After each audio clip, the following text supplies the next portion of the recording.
Hello my dear friends, you're in the Military Summary channel, and this short video we're going to discuss the most important events that took place during the previous night of the local time. We have some interesting updates, so let's start. And first we're going to talk about Kherson direction, where the Ukrainians continue attempts to cross Dnieper River and to establish a stable foothold on the Russian bank of the river in the village by the name of Krynki. And to tell the truth, today we were forced to adjust the map and at least to show some territory under the gray zone, because we continue receiving updates of additional Ukrainian soldiers, let's say, landed in the area. We are not saying that this part of Krynki is under Ukrainian control, but obviously there are no doubts that there are reconnaissance and sabotage groups or some kind of forces that Ukrainians usually day by day send to the area with the purpose to destroy Russian, let's say, positions, to attack them, to, let's say, for sabotage operation. Yes.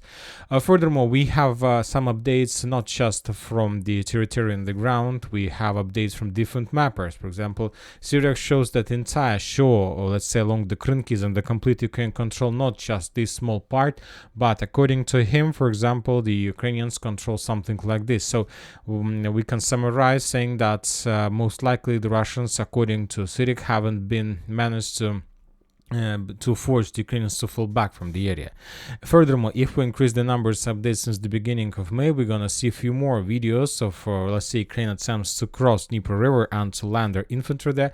This is another video that we discussed a few days ago, how the Ukrainians managed to land and 4 or 5 soldiers, let's say, enter the territory as well. So for now, we have no doubts that there is a presence of Ukrainian forces in Krynki, and most likely during May and June they will try to improve their positions before possible greatest another Ukrainian offensive operation on this direction. And I'll remind you that if we increase the numbers of days since the beginning of April, we're going to see a significant number of FPV drone strikes of armed forces of Ukraine on this direction, and not just here but also in the southern part along the, let's say, along the entire Dnieper River. We see a certain Ukrainian activity. The Russians mainly are using the, let's say, missiles and, let's say, fab bombs and so on. But when talking about something new, the Russians decided also to follow the Ukrainians, and starting of this year, might be the May and April, the Russians also start using FPV drones against the Ukrainian forces in the towns like Kazatska, Berislav, Novoberislav, because they understand that the FABs and missiles is not enough to slow down the Ukrainians. Also, it's good to use FPV drones, and furthermore, I expect that if the Russians want to solve the issue with the Dnieper River completely, furthermore, sooner or later, they will be forced to do the same as Ukrainians. They will be forced to start sending reconnaissance and sabotage groups on the Ukrainian bank of the river and to do the same as Ukrainians do right now. So this is the only, let's say, way how the Russians can secure the territory, and this is the way to send the forces on the Ukrainian bank of the river. Now we're moving further to Robotyne. We have some updates. We have few videos. The Russians continue FPV droning the Ukrainians along the main supply roads on the direction, and we have additional videos of how the Russians captured a few more ruins, few more buildings, using the motorcycle stormtroopers. On this video we can see my bike and the Russian soldiers, 2 Russian soldiers on bike, were heading towards Robotyne under very heavy Ukrainian artillery fire, but the guys managed to survive under the few artillery or mortar strikes and to answer some, let's say, buildings inside of Robotyne. So this is the situation. Now we are moving to Vremivka tactical bridgehead. We have just one video. The Russians probably during the 3rd or 4th strike in a row managed to destroy completely the bridge, because as you can see, some part of the bridge was already destroyed, but there was still way how to use the bridge by the Ukrainians, and they were using the bridge. And today we got the final confirmation that the Russians destroyed the bridge completely, or maybe damaged once again. Anyway, the Russians are trying to reduce the Ukrainian supply and support capabilities on the direction with the purpose to reduce the Ukrainian resistance in Robotyne and Staromayorska. Ugledar direction, we continue receiving updates of how the Russians continue clearing the area in the vicinity of the farms on the Ukrainian bank of Kashlygach River. Additional strikes, additional FPV drone attacks on Ukrainian positions in the vicinity of Ugledar. So the Russians continue clearing, the Ukrainians continue trying to save their presence there. But anyway, this is another video of preparation before the, let's say, final ground operation on Ugledar.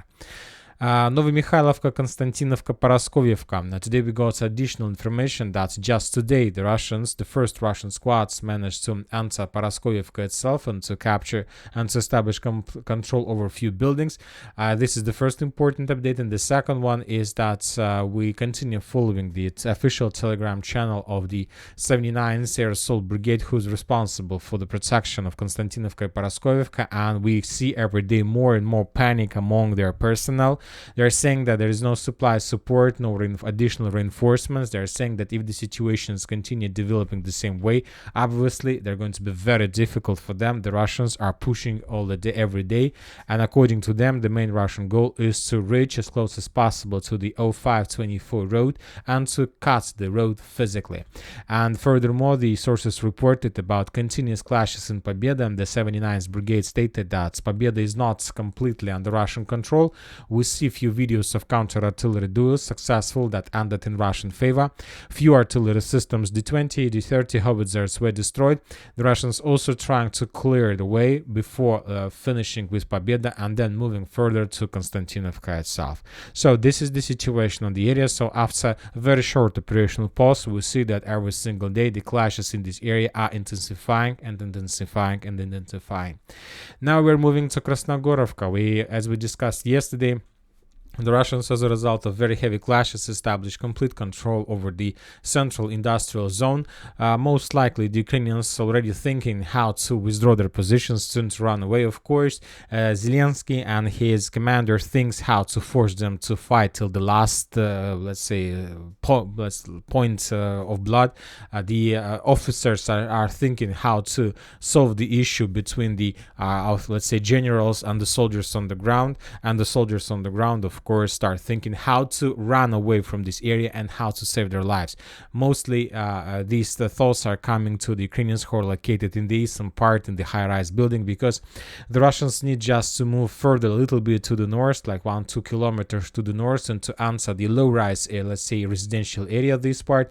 And after that, there are going to be no problems, almost no resistance from the Ukrainian side, and basically the risks of being encircled by the Russians will be increased significantly for the Ukrainians.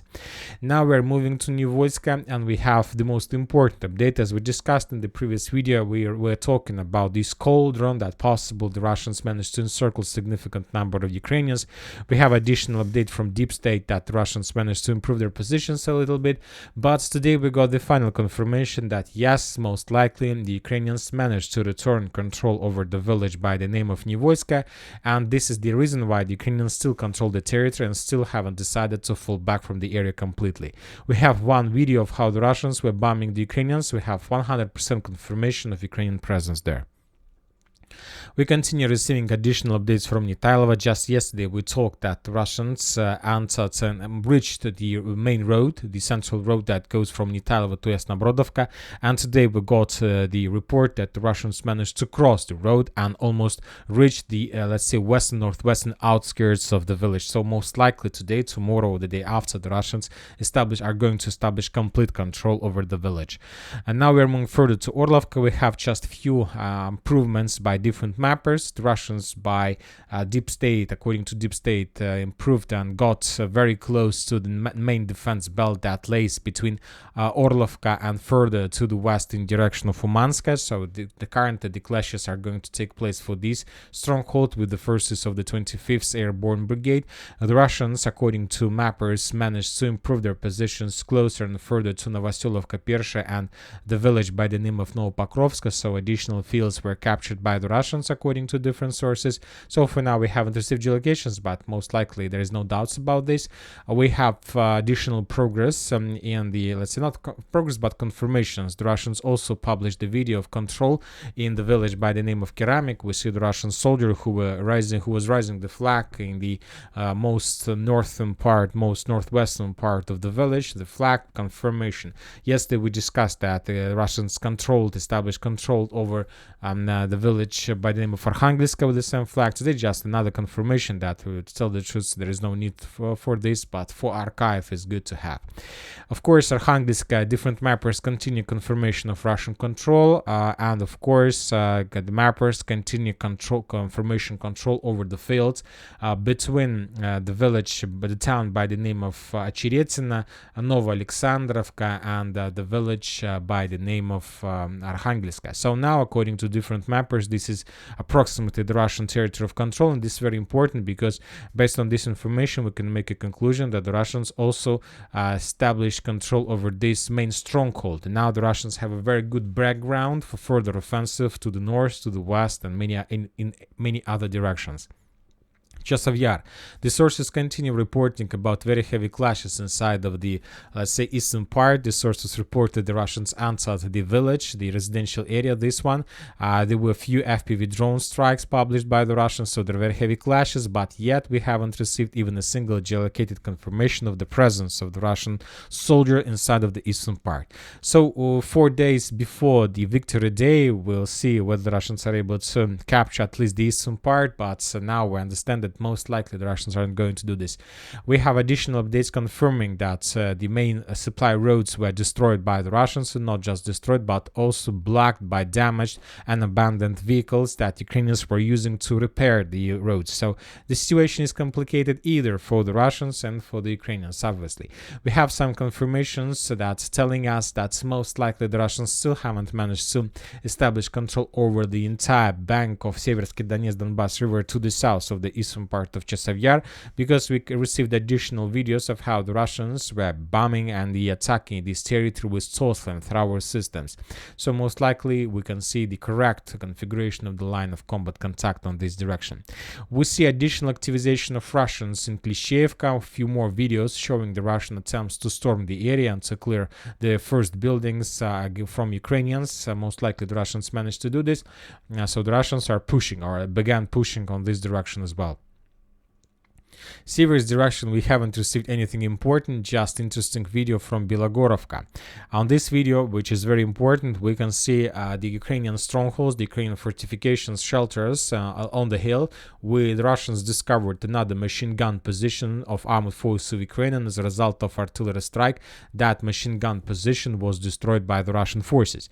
So if we increase the numbers of updates, at least since the beginning of May, we see that the Russians are very focused, and this territory, as we just saw in the video, let's say located on the hill, and from this hill with machine gun positions, anti-tank positions, the Ukrainians are trying to control the territories and fields to the south. Now the Russians try to suppress them, and as soon as the Russians continue clearing operation of this territory, most likely we're going to see additional attempts from the Russian side to attack on this area with the purpose to encircle Bilohorivka from the southwest.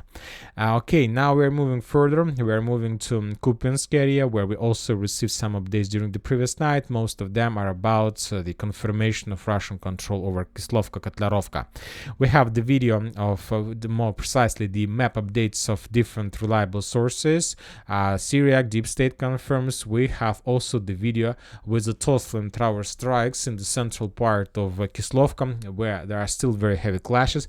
This video confirms that the most western part of the village still under Ukrainian control, and there are still a lot of job to do for the Russians. But anyway, regarding the difficulties, most likely the Russians will capture the village very soon. Furthermore, the Russian sources published very interesting footage of Ivanovka, the village that located to the north of Kislovka-Kotlarovka. The Russians were conducting reconnaissance operation, trying to understand what exactly is happening there, trying to find Ukrainian anti-tank positions, drone positions, and many other different things, infrastructure, military. This is like reconnaissance operation before the final push, this like Ivanovka, and we need to expect the activizations of clashes on this direction as well. Most likely the Russians are about to launch the final ground offensive operation, and then they will capture, and after that that, they will move further to Stepova, Novosilka. So the clashes in this area. So we are just at the beginning of something very big on the direction, on the Kupiansk direction. Now we're moving to Kharkiv area. The Russians continue pummeling and destroying the Ukrainian positions with Iskanders. Few more arrivals were during the previous night, and very interesting video we got today from Alexandrovka. In this video we can see the Russians discovered the concentration of Ukrainian forces, some along the tree lines, few trucks, few light vehicles, some artillery systems, most likely FPV drone positions, some armored vehicles. The Russians discovered everything, provided necessary information to the necessary forces, and after that the Russians strike this area with Tornado S or Iskander, and as a result of the strike the Ukrainians most likely had significant losses. So more and more convoys, more and more concentration of forces under very heavy fire, and as we discussed, the Russians are preparing for a new stage in the advance of their troops. Most likely it will be in the Kharkiv directions, deputy commander of the 3rd Brigade of Ukraine stated. And of course, Kiev reports, Kiev updates. Kiev may request the dispatch of European troops to Ukraine if its own forces are insufficient, said Ukrainian Rada Deputy Goncharenko in an interview with French media. Yes, this might happen, but only before the 21st of May, until the Ukrainians, Zelensky has any power, legal power in the area. So the situation is very difficult. In front of us, the big holidays. Today is the very holiday, the Easter, Orthodox Easter, and maybe we will not see lots of updates for today, because it's like I believe that this is silent, not ceasefire, but reduce of any activity, and after that there are going to be another short pause. Maybe the Russians during the next few days will try to establish complete Krasnohorivka, many other different towns, and after the 9th of May we're going to see something very big, and something very big. And that's it for the short video. Military Summary channel reminds to condemn any violence in the world. Thank you for watching. Subscribe to my channel, put your likes, join my Patreon, and have a good day.